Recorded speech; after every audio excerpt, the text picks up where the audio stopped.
경남 교육공무원 신규 합격자 가운데 40대가 역대 가장 많은 것으로 나타났습니다. 불경기와 취업난이 가장 큰 원인이라는 분석입니다.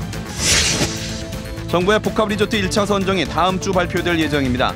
경상남도는 진해 글로벌 테마파크를 내년 말 착공할 계획입니다. 최근 담배값이 크게 오르면서 이를 노리는 범죄가 잇따르고 있습니다. 대형마트에서 담배만 훔친 20대가 붙잡혔습니다. 밀양 천왕산의 이름을 바꾸는 것을 두고 일제의 잔재냐 아니면 역사적 근거가 부족한 왜곡이냐를 놓고 찬반 논란이 일고 있습니다.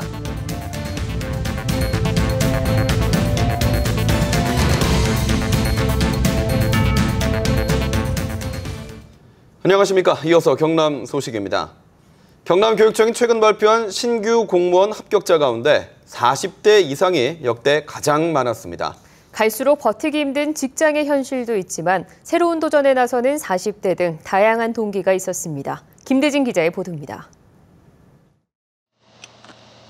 더운 한낮에도 전기설비 공사를 하며 땀을 흘리고 있는 올해 54살의 김태철 씨. 김 씨는 이번 경남교육청의 지방공무원 임용시험에서 가장 많은 나이로 합격했습니다. 20여 년 동안 작은 건설회사에서 관리직으로 근무했지만 갈수록 악화되는 경기 사정으로 자리가 위협받으면서 몇 년 전부터는 산업기사 자격증을 따 현장에서 일을 하고 있습니다. 구급 공무원이 되면 지금보다 급여가 더 줄어들지만 가족과 자신을 위해 새로운 도전에 나섰습니다. 애들하고 그다음에 제 아내한테 남편으로서 아빠로서 최선을 다하는 모습도 보여주고 싶고 어려울 때 제 자신에 대한 자신감도 좀 회복하고 싶고. 경남교육청의 구급행정과 시설관리, 운전사수 등 7개 직렬 합격자 228명 가운데 40대 이상이 37명으로 16.2%를 차지해 지난해 5.9%보다 10%포인트 이상 많아졌습니다. 교육행정직의 최고령 합격자는 47세. 공기업에 다니고 있지만 갈수록 커지는 구조조정 위협 등으로 공무원 시험에 도전했습니다. 경남교육청은 불경기와 취업난을 40대 합격 증가의 원인으로 분석했습니다. 이들은 내년 1월부터 새내기 구급 공무원으로 새 인생의 첫 발을 내딛게 됩니다. KBS 뉴스 김대진입니다. 이른바 황금알을 낳는 산업인 카지노가 포함돼 전국 9개 시도가 경합 중인 복합리조트 1차 선정이 임박했습니다. 경상남도는 진해 글로벌 테마파크 3조 5천억 원의 사업 규모를 공개하고 내년 말에 착공하겠다고 발표했습니다. 천현수 기자의 보도입니다.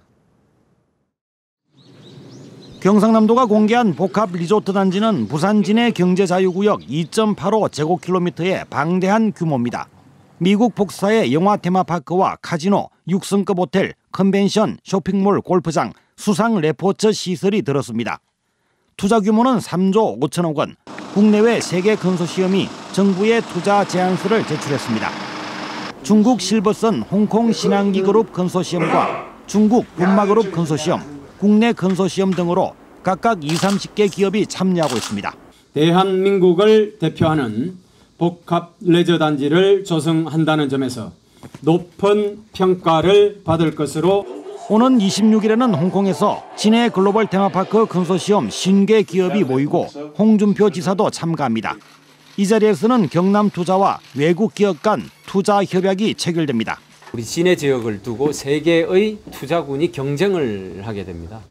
자기들끼리 연합을 할 수도 있고. 복합 리조트 단지는 연간 10만 명의 고용 유발 효과와 4조 원의 부가가치가 있어 전국 9개 시도가 경합 중입니다. 경상남도는 올해 말 국내외 기업이 참가하는 컨소시엄으로 특수목적 법인을 출범시키고 내년 하반기에는 독자적으로라도 진해 글로벌 테마파크를 착공할 계획입니다. KBS 뉴스 전현수입니다. 최근 비싸진 담배를 노리는 범죄가 잇따르고 있는데요. 대형마트 수십 곳을 돌며 담배만 훔친 20대가 경찰에 붙잡혔습니다. 손은혁 기자의 보도입니다. 대형마트에서 20대 남성이 진열된 담배를 잇따라 바구니에 담습니다. 이어서 담배가 든 바구니를 들고 옷 매장으로 가는 남성.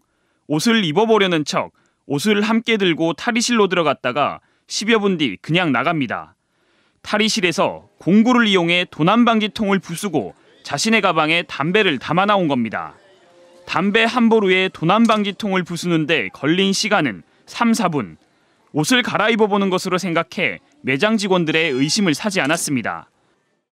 탈의실 제거를 하고 이렇게 가지고 나가는 거라 저희가 탈의실 내부까지 볼 수 없는 상태니까.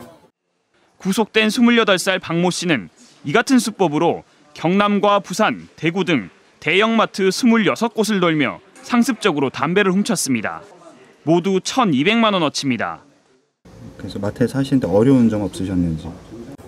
없었습니다. 인터넷까지 올려 팔았습니다. 박 씨는 훔친 담배를 중고거래 인터넷 사이트를 통해 싸게 팔았습니다.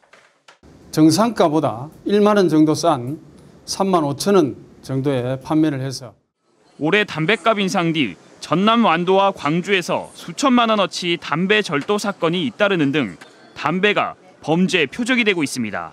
KBS 뉴스 손원혁입니다. 얼마 전 통영에서 만취한 대학생이 60대 부부를 숨지게 한 사건 전해드렸는데요. 술 취한 대학생이 이웃 주민에게 아무런 이유 없이 흉기를 휘두르는 사건이 또 일어났습니다. 이번에도 피해자는 60대 부부였는데요. 남편은 그 자리에서 숨지고 아내는 크게 다쳤습니다. 보도에 최세진 기자입니다. 인적이 드문 밤길을 술에 취해 걸어가는 남성. 10여 분 전 이웃집에 침입해 흉기를 휘두른 대학생 23살 강모 씨입니다.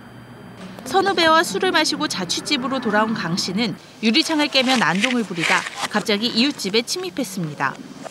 피해자 강 씨는 마주보고 살고 있는 60대 부부의 집에 흉기를 들고 들어가 범행을 저질렀습니다. 60대 남편은 그 자리에서 숨지고 아내는 크게 다쳐 병원으로 옮겨졌습니다.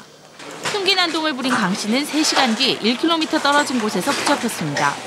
근거 당시에 술이 제가 보기엔 만취 상태였고 지금도 아직까지 술이 안 깬 상태입니다. 피해자 집의 문은 닫혀 있었지만 잠겨 있지는 않았습니다. 만취한 대학생이 60대 노부부를 숨지게 한 경남 통영의 사건 당시에도 피해자 집의 문은 잠겨 있지 않았습니다. 두 사건 모두 흉기 난동을 부린 대학생들이 술에 취해 범행 사실조차 기억하지 못하는 묻지마 살인이었습니다. 술 먹다가 지금 창문을 깬 것 같아요. 아마도 그러다가 잡혀갔어요. 길에서. 만취한 대학생의 잇따른 범죄에 이웃 주민들은 큰 충격을 받고 있습니다. KBS 뉴스 최세진입니다. 일제의 잔재냐 아니면 역사적 근거가 부족한 왜곡이냐. 뛰어난 경관을 자랑하는 밀양의 천왕산 명칭을 바꾸는 것을 두고 이웃 자치단체끼리 찬반 논란이 일고 있습니다. 이 지명 변경안은 국가지명위원회에 제출된 상태입니다. 차주아 기자의 보도입니다. 자욱한 구름 사이로 산줄기가 병풍처럼 펼쳐졌습니다. 경치가 좋아 영남알프스로도 불리는 천왕산입니다. 하지만 등산객들은 이곳을 다른 이름으로 부릅니다. 영남알프스 전체를 볼 수 있는 곳이에요. 그래서 천왕산을 자주 찾습니다. 일제시대 때 천왕 그거로 인해서 천왕산이다. 사람들이 좀 산에 댕긴 사람들은 안 좋아해요. 그래서 사자봉이라고 우리. 때문에 밀양시도 천왕산의 이름을 바꾸려 합니다. 일제강점기에 일왕을 뜻하는 천황으로 이름이 바뀌었기 때문이라는 겁니다. 밀양시는 15세기 지리서인 동국여지 승남에 제악산으로 표기돼 있고 일제강점기 지리서에 천황산이 처음 등장하는 등 왜곡 가능성이 크다고 주장합니다. 총 22개 고지도를 조사를 했습니다. 거기에 대부분이 제악산으로 천황산은 없었고 하지만 울산 울주군은 조선시대 지도에도 천왕산은 등장한다며 이름 변경에 부정적입니다. 이번 잔재는 아니고 조선시대부터 천왕산이라는 지명도 있었고 역사적 근거가 없이 이름 산을 바꾸면 그 산을 찾는 주민들에게 많은 혼돈을 일으킬 수 있으므로 전문가들은 또 다른 왜곡을 막으려면 충분한 역사적 근거를 검토하고 신중해야 한다고 조언합니다. 객관적인 자료 없이 함부로 고친다는 것은 매우 어려운 일이기 때문에 여러 문헌이나 증언들을 바탕으로 해서 새로운 역사 왜곡이 일어나지 않도록 해야 할 일. 천황산을 제악산으로 이름을 바꾸는 안건은 현재 국가지명위원회에 상정돼 있습니다. KBS 뉴스 차주아입니다.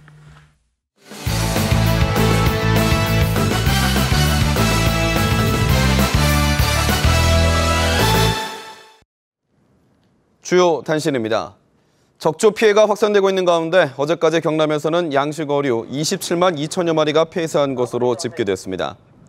경상남도 어업진흥과는 지난 17일 올해 첫 적조 피해가 발생한 뒤 사흘 동안 거제시 남부면 양식장 5곳에서 4만 8천 마리, 남해군 미조면 등 남해 양식장 9곳에서 22만 4천 마리가 폐사했다고 밝혔습니다. 경상남도는 추가 피해를 막기 위해 1,100여 명의 인원과 선박 428척, 전해수 황토 살포기 등 장비 49대를 투입해 황토 1,900여 톤을 살포하고 있습니다. 남부지방에 내리는 비와 북상하는 태풍이 남해안 적조에 영향을 줄 것으로 예상됩니다. 국립수산과학원은 남해안 수온이 현재 24도에서 25도 사이로 적조 번식의 최적의 온도인데 많은 비가 내릴 경우 수온을 낮춰 적조 세력이 약화될 것으로 보고 있습니다. 반면에 괌과 대만 해역을 지나는 15호 태풍 고니와 16호 태풍 아싸니는 남해안에 북동풍을 일으켜 적조 접근을 막고 있지만 더 북상하면 주말쯤에는 남풍으로 바뀌어 적조 피해를 키울 것으로 우려되고 있습니다.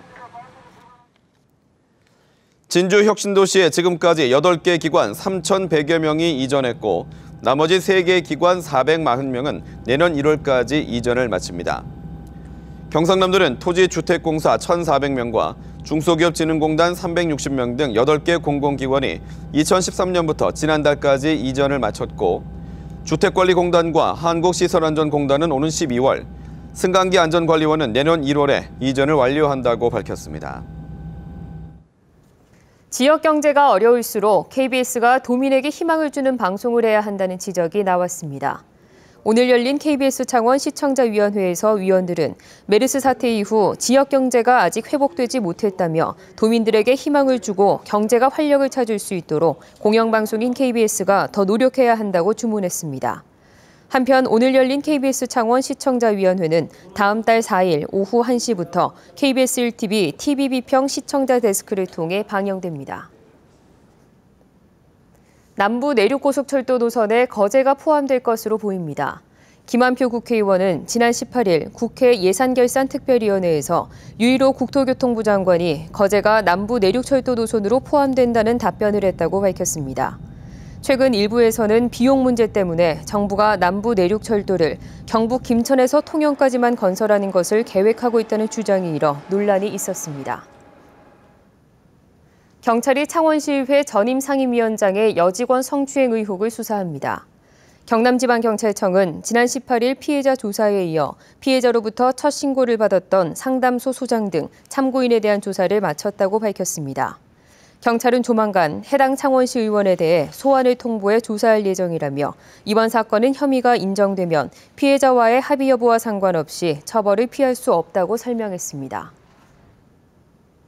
기초연금을 처음 도입한 1년 동안 부당수급액이 36억 원에 달하는 것으로 나타났습니다. 국회 안행위 새누리당 강기훈 의원이 보건복지부 제출 자료를 분석한 결과 사망자 1,000명에게 기초연금 2억 원을 지급하는 등 지난해 7월 첫 도입 이후 올해 6월 말까지 기초연금 부당수급액이 36억 원을 넘었습니다. 경남 소식이었습니다.